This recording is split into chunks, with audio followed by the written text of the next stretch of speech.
তো কেমন আছিস তোমরা সবাই? আশা করছি ভালো আছো, আমিও ভালো আছি। তো দেখো আজকে আবার এটা একটা জিনিস, একটা গলার চেন কিনলাম। সেটা হচ্ছে আমার এই গপু বাবার জন্য। দেখো কেমন হয়েছে এই চেনটা, দেখে বলো তোমরা সবাই।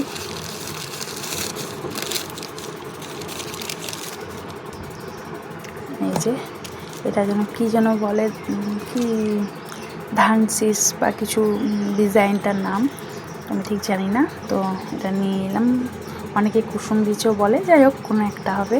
এই যে ওই গপু বাবার জন্য নিয়ে এলাম, ওর গলাটাই খালি ছিল, ইচ্ছে ছিল দেওয়ার। তো ইচ্ছেটা যাই হোক ঠাকুরের আশীর্বাদে পূরণ করতে পেরেছি। বলো ওকে কেমন লাগছে, জানিও সবাই কমেন্ট করে। ভিডিওটা ভালো লাগলে লাইক কমেন্ট শেয়ার করো।